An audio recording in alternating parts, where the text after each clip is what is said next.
Welcome, friends. Myself, DB Kohli, assistant teacher from Sangli High School, Sangli.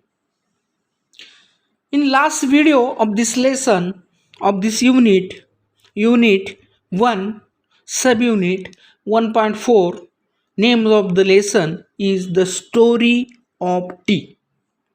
In last lecture, we have learned that how tea, the beverage made. How is the tea that is packed and sold to us? Where are tea estates located? What are the botanical names of tea? What does tea contain and what does it not contain? Who was the Emperor Shennong? Why did he carry out further investigations about tea? How tea reached other parts of the world? And what is the difference between legends and the story and the history? So in this lecture we are going to deal with the other part of the second part of the story of tea. Page number 20.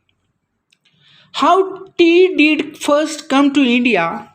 Historians think that tea had been known in India as a medicinal plant since ancient times. But tea was not drunk for pleasure until the British began to establish plantation in the 19th century. In the 1770, the British East India Company made several unsuccessful attempts to grow tea in Bhutan and Assam with seeds from China. Although these seeds failed, the botanist Robert Bruce in 1823 discovered tea plants growing wild in the upper Brahmaputra valley. In May 1838, the first Indian tea from Assam was sent to England for public sale.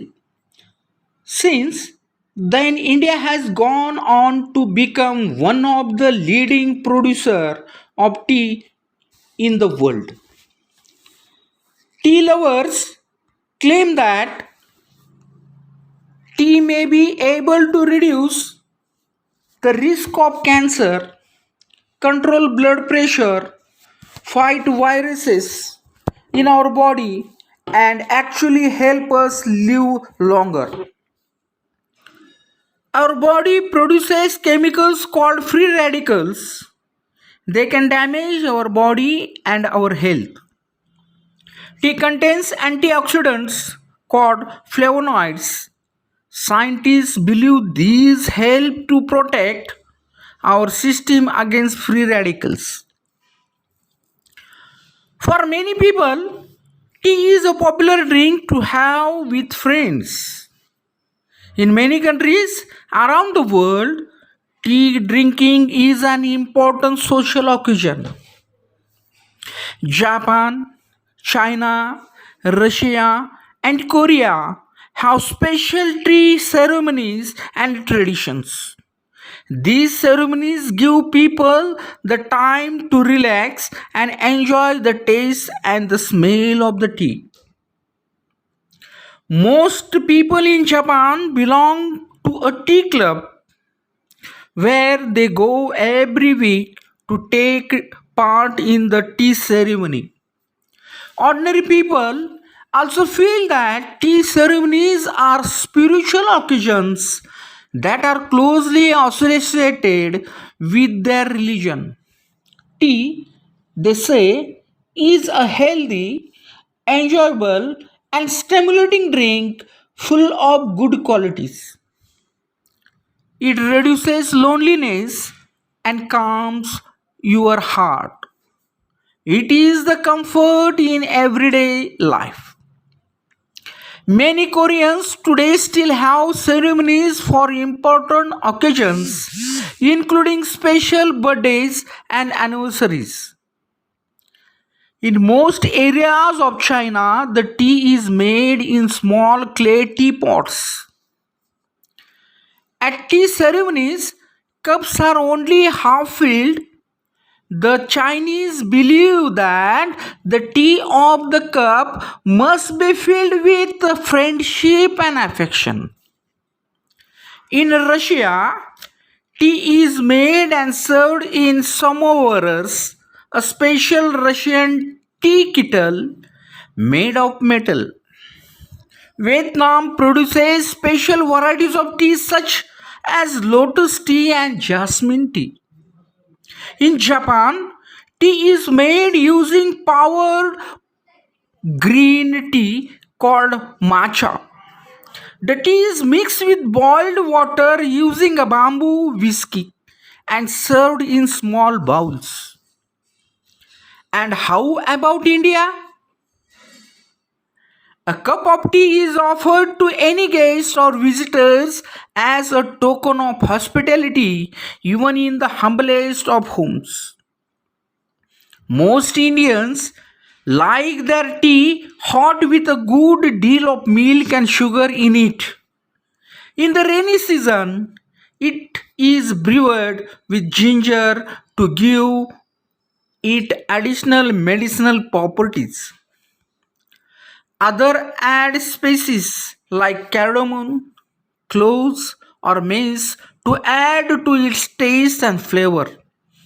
Tea is must after a plate of spicy snacks, especially in the morning and evenings. Some connoisseurs relish delicate flavored jasmine tea, green tea, lemon tea, and even iced tea.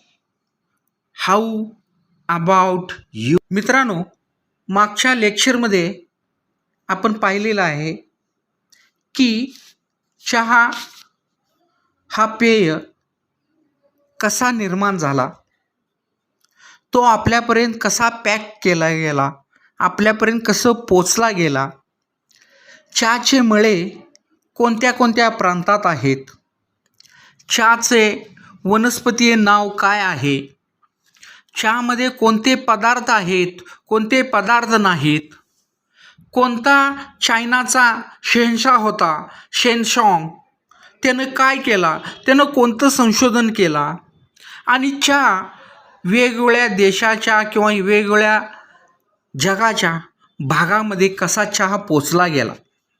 तर आपण पुढील भाग या ठिकाणी बघायचा आहे. चहा भारतात कसा आला. इतिहासकारांच्या मते प्राचीन काळापासून चहा ही एक वनस्पती म्हणून आपल्याकडे ज्ञात होती, पण 19व्या शतकात ब्रिटिशांनी चहाची लागवड करेपर्यंत चहाकडे एक आनंददायी पेयाचे पेय म्हणून पाहिले जात नव्हते. 1770च्या दशकात ब्रिटिश ईस्ट इंडिया कंपनीने चीनमधून बिया आणून भूतान आणि आसाममध्ये चहाची लागवड करण्याचे अनेक अयशस्वी प्रयत्न केले. हे प्रयत्न जरी अयशस्वी ठरले तरी ब्रह्मपुत्रेच्या खोऱ्यातील उंच ठिकाणी चहाची झाडे अफाट वाढतात असा वनस्पतीय शास्त्रज्ञ रॉबर्ट ब्रूस यांना 1823 मध्ये शोध लागला. 1838 सालच्या मे महिन्यात पहिल्या भारतीय चहा आसाममधून इंग्लंडला विक्रीसाठी पाठवला गेला. तेव्हापासून जगातील आघाडीच्या चहा उत्पादकामध्ये भारताने प्रथम स्थान प्राप्त केलेलं आहे. चहाप्रेमी असा दावा करतात की चहामुळे कर्करोगाचा धोका कमी होतो, रक्तदाब आटोक्यात राहतो, शरीरातील विषाणूंशी लढा आणि खरोखर चहामुळे आपले आयुष्मान वाढण्यास मदत होते. आपले शरीर काही रसायने तयार करते, त्यांना मुक्त मूलके किंवा फ्री रॅडिकल्स असे म्हणतात. ती आपल्या शरीराला आणि प्रतिकृतीला किंवा प्रकृतीला हानी पोचवू शकतात. चहामध्ये फ्लोरोनाइड नावाची काही अँटीऑक्सिडंट असतात. शास्त्रज्ञांच्या मते ही अँटीऑक्सिडंट त्या फ्री रॅडिकलपासून आपल्या शरीर संस्थेचे संरक्षण करतात. अनेक लोकांसाठी चहा हे मित्रमंडळीसोबत पिण्याचे एक आवडीचे पेय आहे. जगभरातील अनेक देशामध्ये चहापान हा एक अति महत्त्वपूर्ण असा सामाजिक प्रसंग किंवा निमित्त समजले जाते. जपान, चीन, रशिया आणि कोरिया येथे चहापानाची खास परंपरा आहे आणि तेथे चहापानाचे सोहळे आयोजित केले जातात. या सोहळ्यामधून लोक चहापानाचा आनंद लुटतात आणि त्याचा खास चवीचा सुगंधाचा आस्वाद घेत हा त्यांच्यासाठी एक विरंगुळा असतो. जपानमधील अनेक लोक हे चहा संघाचे किंवा क्लबचे सभासद असतात आणि दर आठवड्याला हे चहा समारंभात भाग घेण्यासाठी जातात. सामान्य लोक देखील धर्माशी नाते घट्ट जोडून ठेवणारा एक धार्मिक प्रसंग म्हणून चहा समारंभाकडे पाहतात. कोणीतरी म्हटल्याप्रमाणे चहा हे एक अनेक उत्तम गुणांनी युक्त, परिपूर्ण असे आरोग्यपूर्ण, मनोरंजक आणि उत्तेजक पेय आहे. ते तुमच्या एकटेपणा घालवते आणि मनाला शांतता देते आणि दैनंदिन जीवन सुखवाह करते. अनेक कोरियन लोक आजही वाढदिवस किंवा जयंती यासारख्या काही महत्त्वाच्या प्रसंगाच्या वेळी चहा सोहळे आयोजित करतात. चीनमधील बऱ्याच ठिकाणी छोट्या छोट्या मातीच्या भांड्यातून चहा बनवला जातो. ठिकठिकाणी छोट्या छोट्या भांड्यामधून हे चहाचे सोहळ्यात पेले अर्धेच भरलेले जातात, कारण कपाचा उर्वरित भाग किंवा अर्धा भाग हा मैत्रिणीने आणि स्नेहाने भरलेला असावा असे चीन लोकांचे मत आहे. रशियामध्ये चहा तयार केल्यानंतर तो एका धातूच्या सोमोवार्स नावाच्या खास रशियन चहाच्या किटलीतून दिला जातो. व्हिएतनाममध्ये कमळाच्या फुलांचा चहा आणि जास्मिन म्हणजेच जाईच्या फुलांच्या चहामध्ये यासारखे विशेष चहाचे प्रकार बनवले जातात. जपानमध्ये मेचा नावाचा ग्रीन टीच्या बुटकीपासून चहा बनवला जातो. उकळत्या पाण्यात बांबूच्या काठीने हा चहा मिसळतात आणि छोट्याशा वाडग्यामधून ओतून तो दिला जातो. आणि भारतात अगदी साध्याशा घरात सुद्धा कोणत्याही पाहुण्याचे किंवा परिचिताचे एक कपभर चहा देऊन आदरातिथ्य केले जाते. बऱ्याचशा भारतीयांना भरपूर दूध आणि साखर घातलेला वाफळलेला गरम चहा प्यायला आवडतो. पावसाळ्यात आले घालून चहा उकळल्याने त्याचे औषधी गुणधर्म द्विगुणित होते. काही जण चहा पिताना चहा बनवताना त्याच्यामध्ये वेलदोडा, लवंग, जायपत्री यासारखे मसाले घालून त्याचा स्वाद आणि लज्जत आणखीनच वाढवतात. विशेषतः सकाळी आणि संध्याकाळी थोडंफार चमचमीत आपण ताव मारल्यानंतर चहा हा नित्याचाच असतो. चहा हा घ्यावाच लागतो आणि भारतात ही प्रथा आहे. काही रसिक पारखी जाईच्या मोहक हलक्या सुगंधाने युक्त असा चहा, त्याच्यामध्ये वेगवेगळे प्रकार आहेत. ग्रीन टी आहे, लाईम टी आहे, लिंबाचा स्वाद असलेला चहा आहे, आईस टी आहे, थंड केलेला चहा आहे अशा सर्व प्रकारच्या चहा मनापासून आस्वाद घेतात. तेव्हा मला सांगा मित्रांनो, तुम्हाला कसा चहा आवडतो?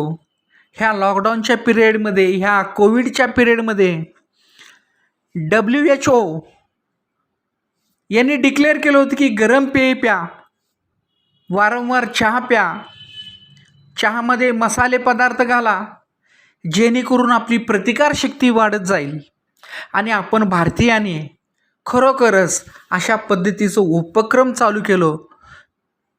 आपण वारंवार गरम पाणी, गरम चहा पीत होतो, त्याच्यामध्ये आले घालत होतो, दालचिनी घालत होतो, लवंग घालत होतो आणि घोटभर आपण चहा घेत होतो, कारण त्याच्यामुळं आपली प्रतिकारशक्ती वाढते. हे WHO यांनी सुद्धा सिद्ध केलेलं आहे. म्हणून मित्रांनो, हा धडा कसा वाटला, चहा कसा वाटला? निश्चितपणानं तुम्ही आजपासून चहा बनवायला तयार व्हाल, चहा कसा बनवायचा हे शिकाल आणि त्याच्यानंतर चहाचा आस्वाद कसा आपण घ्याल. चहा फक्त पिण्याचं पेय नाही आहे, त्याच्यामुळं मैत्री वाढते, प्रेम वाढतं. चीन लोक काय म्हणतात की चहा चीनमध्ये अर्धाच ग्लासमध्ये भरलेला दिला जातो मित्रांनो, आणि त्या अर्ध्या ग्लासमध्ये आपलं मैत्री, आपलं स्नेह, आपलं प्रेम भरायचं असतं. आणि अशा पद्धतीनं आजसुद्धा आपण भारतामध्ये पाहतो, वेगवेगळ्या ठिकाणी वेगवेगळ्या टपऱ्या आपण चहाच्या पाहतो आणि पाहुणे आल्यानंतरही आपण आपल्या घरामध्ये पाहतो की आपण त्यांना चहा देऊन त्याचं स्वागत करतो. अशा रीतीनं हा आपण धडा पूर्ण केलेला आहे, द स्टोरी ऑफ टी.